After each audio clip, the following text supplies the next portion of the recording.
These rocky shores where I call home,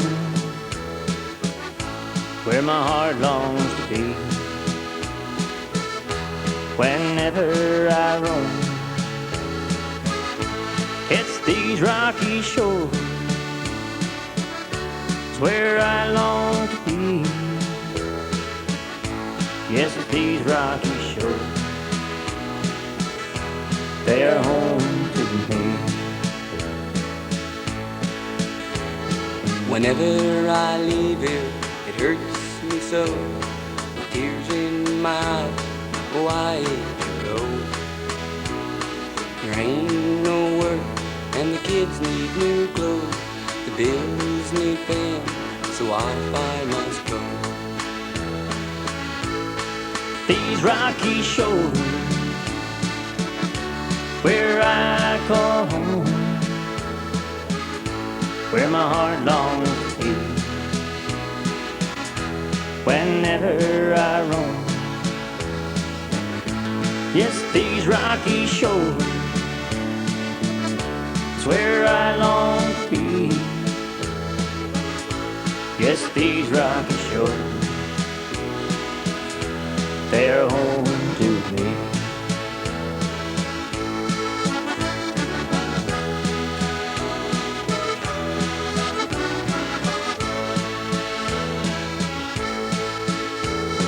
I think to myself, where did it all go? The life I once had on the ocean's mighty road. My tears in my eyes and my head in my hands, away from my family, I hope they understand. That is these rocky shores, where I call home, it's where my heart longs to be. Whenever I roam, yes, these rocky shores, where I long to be. Yes, these rocky shores, they are home to me. Yes, these rocky shores, they are home to me.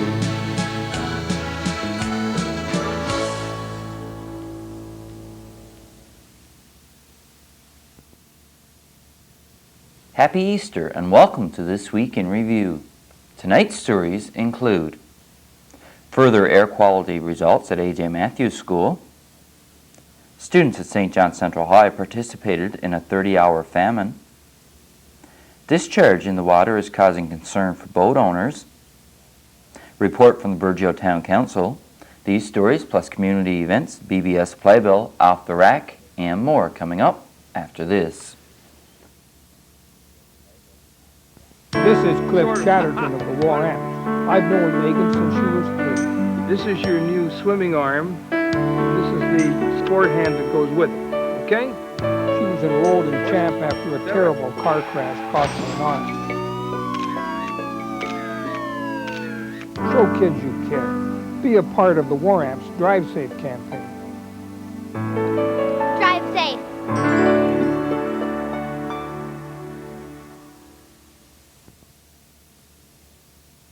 Grade 3 and 4 students at A.J. Matthews School are being relocated after further air quality testing identified fungi in these rooms. This is the second time the grade 4 class has been relocated since February. A meeting was held at A.J. Matthews School on Wednesday evening for parents, especially those with students in grades 3 and 4, who were concerned about the air quality results. Ruth Tucker, grade 3 teacher, is also on the school council at A.J. Matthews School. She spoke to the parents that had gathered and filled them in on what the school council has learned to date regarding the air quality. Pipes and stuff. So anyway, we asked when he was there, we said, well, make sure that you do go into those sections and get testing of the air quality there. And he would do one classroom while he was out. Like, he did all the classrooms for the comfort, for the carbon dioxide and just the routine, quality of the air. But he did further testing in one classroom.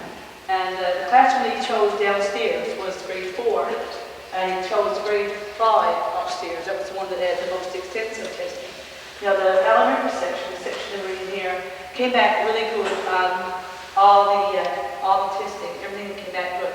There was some carbon dioxide levels up a little bit, but that's standard in any building. We have people, well, this is in winter, so he said all we had to do was make sure that, open your door windows, make sure you get fresh air in your building. But he said there was nothing extraordinary there. Any building, we have people breathing, but you don't have carbon dioxide. And there was one classroom identified in primary that was a concern, and that classroom was the grade 4 classroom. There were 34 spores of a fungi called,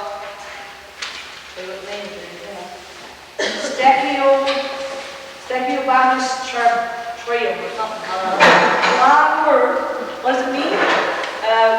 We met with Mr. Muse, who was a man who did the environmental survey, he did the thing, and he said it's because of wind. It says, I can read out exactly what it is.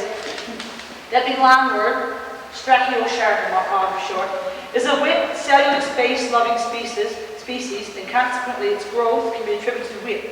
Wind from wood, wallboard, paper backing on drywall, wood and ceiling tile. So basically it's a fungi that grows in dampness because of damp. Now we asked him, when he was out, we asked him, okay, is it dangerous?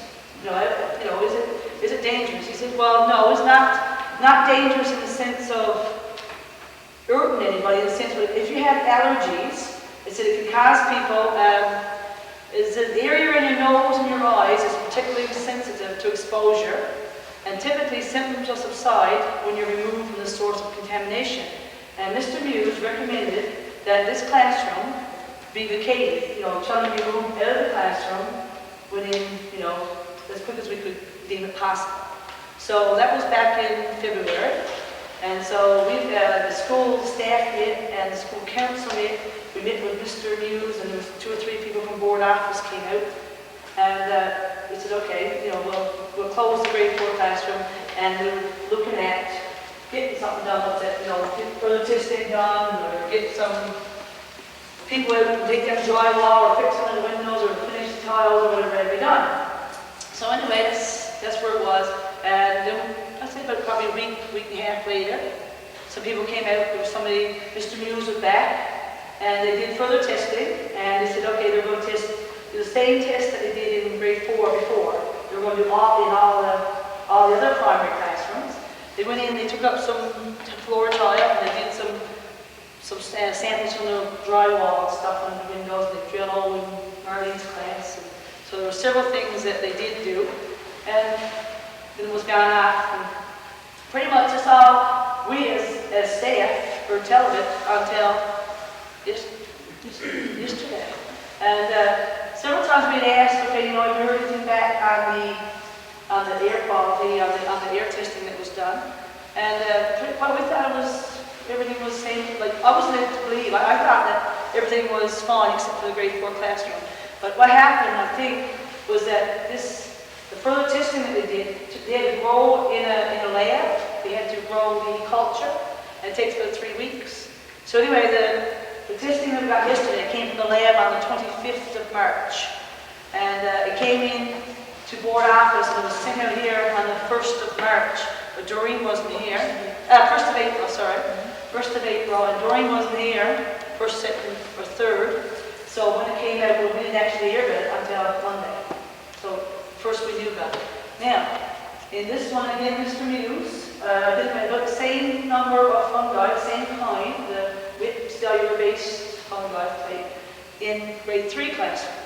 Now, since that time, we've separated the grade 3 classroom into grade 3, grade 4, because when Biv's class, grade 4s, had to move, we said, well, it was going to be short-term, a couple of weeks, if they can do the repairs within a month. The easiest thing to do would be just move the kids across the hall and do the repairs in grade 4, and then hopefully by Easter we could move back out again.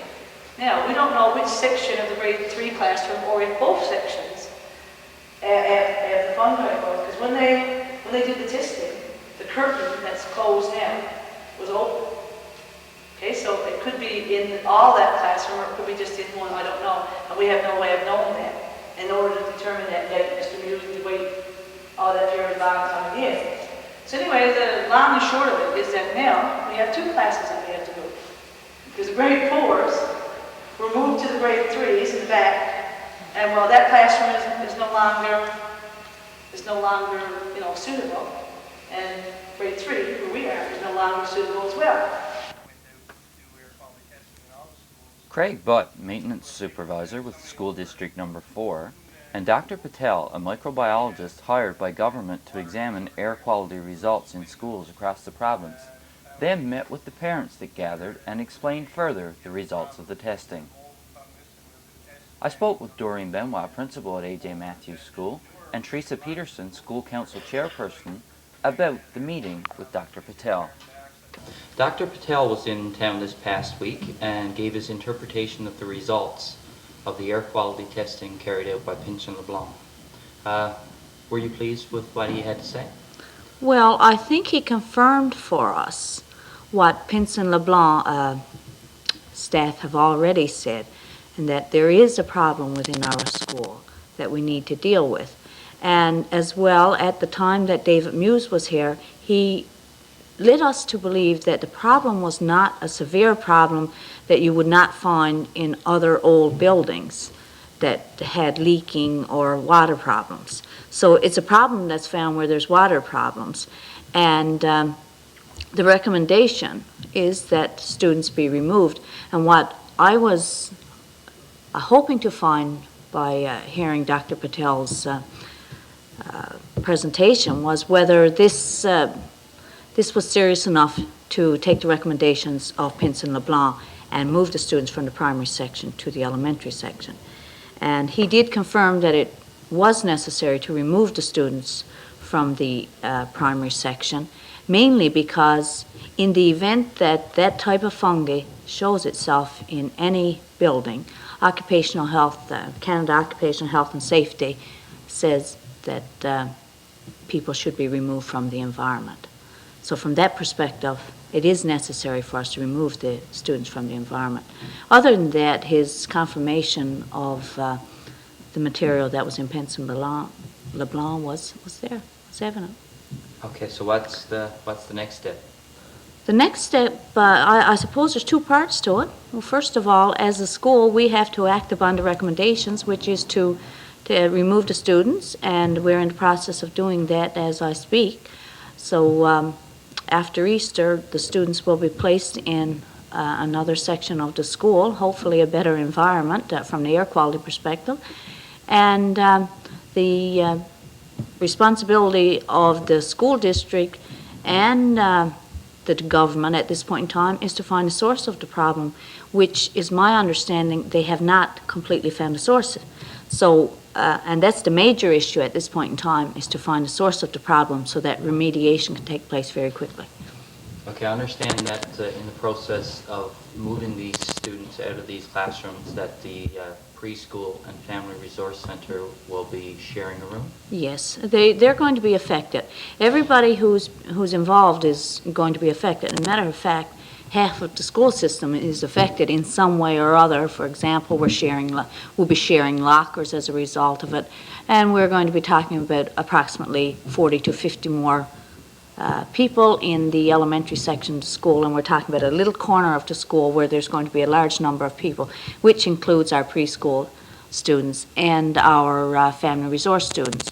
We're hoping that things will work well, and I think it's an area that we have to thread very slowly with and be very cautious about, because we have small children intermingling with larger children. And one of the suggestions that I've made already to the family resource personnel, Michelle and Corwin, is that we look at scheduling the preschoolers and the family resource students at times that are different from our elementary students, our primary and elementary students' entry into the school and leaving the school. So we're looking at little things like that to make things run more smoothly.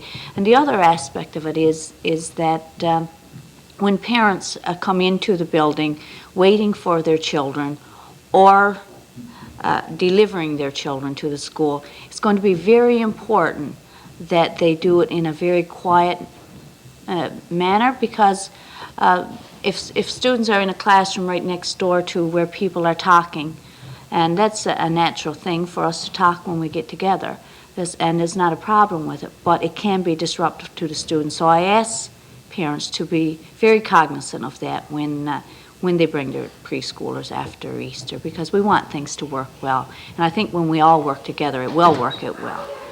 Okay, Teresa, I believe that the parents of the students, particularly grade 3 and 4 students, have a petition.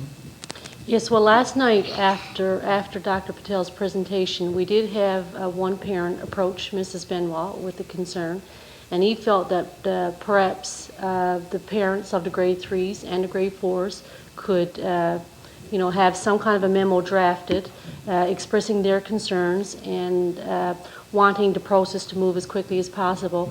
And by having them sign such a memo and sending it to the Department of Education, that it could help speed up this process. So yes, that is happening, and that memo has been prepared by the concerned parent and another parent of a grade 3 student. And we encourage all those people involved to get out and sign that petition, because it is important. And then, of course, it in turn will be sent on to the Department of Education to help with this.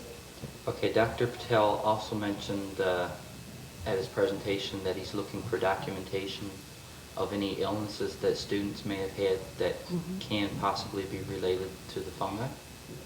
Yes, I suppose, Dave, that's an area where we've never ever been involved in anything of this type before, and it's something that we haven't looked at and haven't seen as being the reason for any health-related problems that we've had within the school. So it's hard for us to say at this point in time if there are any health-related problems related to the air quality.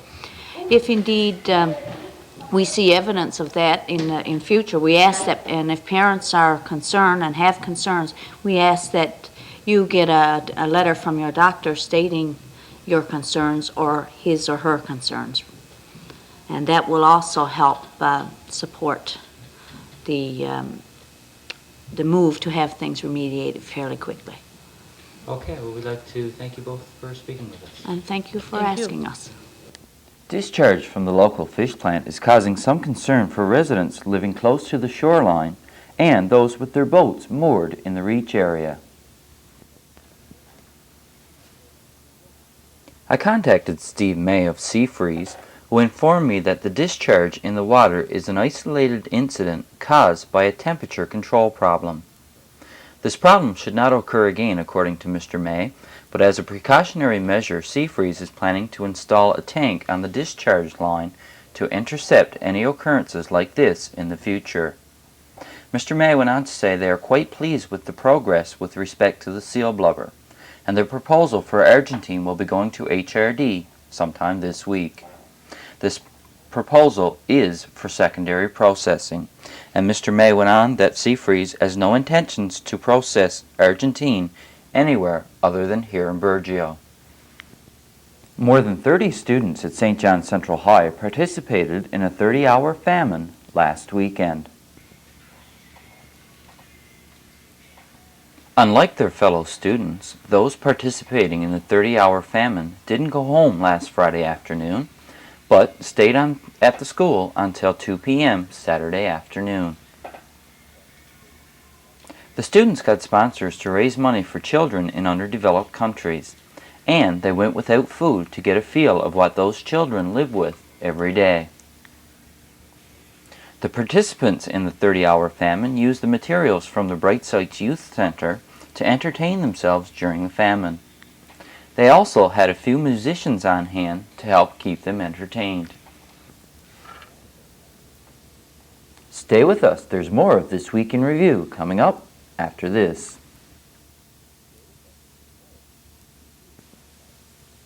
This is Megan of the War Amps Child Amputee Program. She lost her arm in a car accident.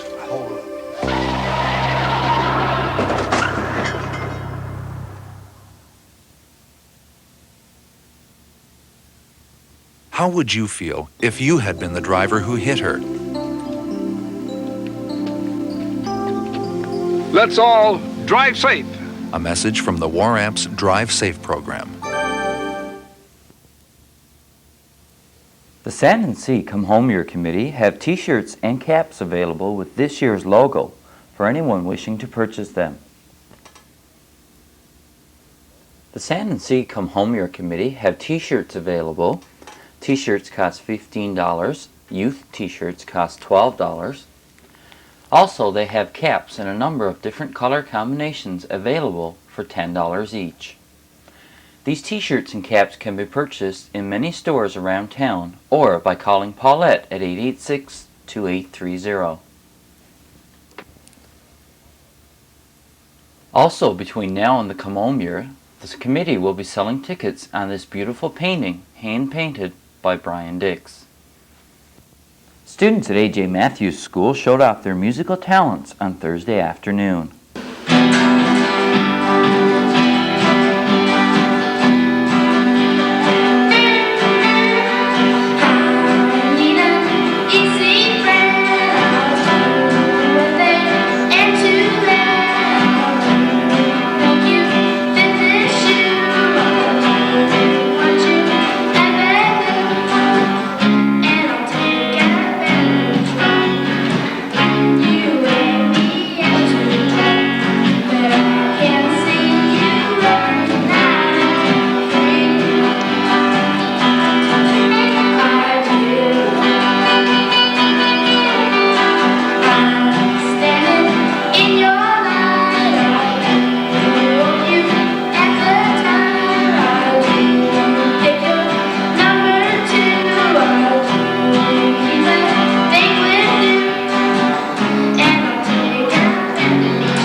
School Talent Show will be shown in its entirety at a later date. The Drama Club at A.J. Matthews School also put off a play for their fellow students as well as any parents who chose to come along.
Councillor Barter is with us now with a report from the last Town Council meeting. A regular meeting of the Burgeo Town Council was held on Wednesday, April the 1st, 1998. The following topics were covered. No decision has been made with regards to allocations of capital works funding. Bill Ramsey advised that the allocations should be done by May 15th, 1998. With regards to the fish plant, the TJF application for the seal blubber has been approved. The application for Argentine has not been submitted, and a letter from the federal minister advised that quotas are given to companies and not towns. Work is just about completed on the Burgeo Museum. It's advised that the committee had a meeting on March 31st, 1998, and has informed the council that once everything is ready, there will be an official opening.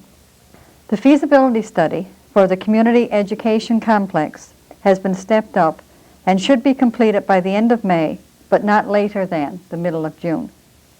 The street signs should arrive within the next 2 or 3 weeks. 3 applications and resumes were received from persons seeking the position on the red board. It was resolved that a committee consisting of the town manager, mayor, deputy mayor, and development officer would meet and make the selection. A letter from Mrs. Denise Han was read to the council, advising that she's planning to take over and operate the business known as Pamela's Beauty Salon. The takeover date is scheduled effective July 1st, 1998. The site preparation for the Fisherman Seaman's Monument should start around the end of April. A committee made up of council representatives and union met regarding the fish plant. It was agreed that the committee should be active and a plan of attack drawn up to try and get something moving. The public will be informed in further council reports. A letter of approval was issued to the Bank of Nova Scotia for renovations to their building. The tax collection policy is still in draft form. The mayor will give more specific details in his next council update. The next council meeting is scheduled for Wednesday, April the 15th, pending a quorum due to the Easter holidays.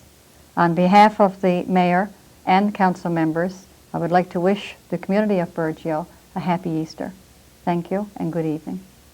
Stay with us for Off the Rack, community events, and the BBS Playbill. All that after this. Hi, I'm Tammy. Tamara and I are Chance, members of the War Amps Child Amputee Program. I lost my leg when I was 2. I chased a ball onto the street and was hit by a car. Now I warn young children to play safe. Remember, spot the danger before you play. Safety is no accident, so play safe. A message from the War Amps. Off the Rack. This week as we scanned our tape racks, we came across a video of brunch with the Easter Bunny at the community center. Here's a look back to that hopping event, April 18th, 1993.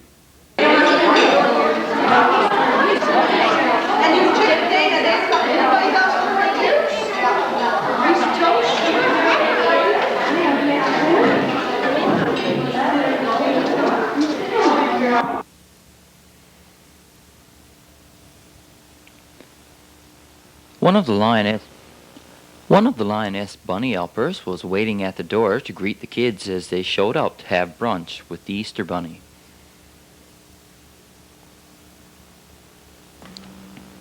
One of the highlights for most of the kids at the brunch was to have their faces painted like the Easter Bunnies.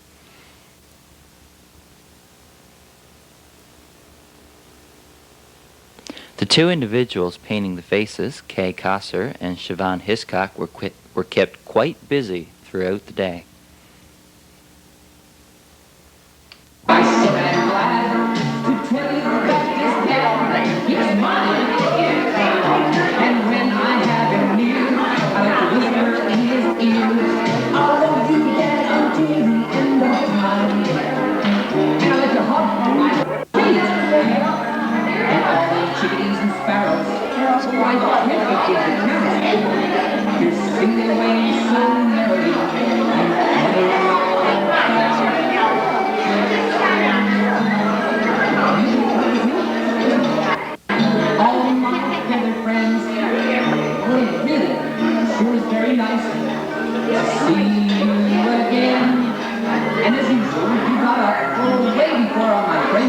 The brunch consisted of pancakes along with bologna or toast. Good evening and welcome to the community event segment of tonight's broadcast on Run the Green. The San and Sea Communion Committee TV Bingo held last Wednesday was won by Jesse Young. Congratulations, Jesse. There was no bingo this past week because of Holy Week. There is no bingo scheduled for this coming Wednesday. The deadline to reserve seats for the Communion Ambassador Pageant is 6 p.m. tomorrow. Reserved tickets are $3 each and are available by calling Grace at 886-2117. Any remaining tickets will be sold for $3.50 at the door. If your group or organization has an upcoming event plan, we would be happy to advertise it for you. You can contact the BBS office by Wednesday, a fee tweet to have photos included in this portion of our broadcast. That concludes the community event segment of tonight's program. See you next week. BBS Playbill. Join us on Monday at 7 p.m. for Religious Revelations. This month's service comes to us from Faith United Church. Tune in on Tuesday at 7 p.m. for Pansy's Garden. At 7 p.m. on Thursday, we'll have Jam Session 98 from our friends at Ramia Broadcasting. Join Pansy and the gang for crafts, stories, and lots of fun Saturday morning, 11 a.m. on Pansy's Garden. And I'll be here again next week with This Week in Review. Next week's program will be followed by The Bandwagon. Please stay tuned now for Jam Session 98 from our friends at Ramia Broadcasting. For This Week in Review, I'm Dave Cooper. Good night.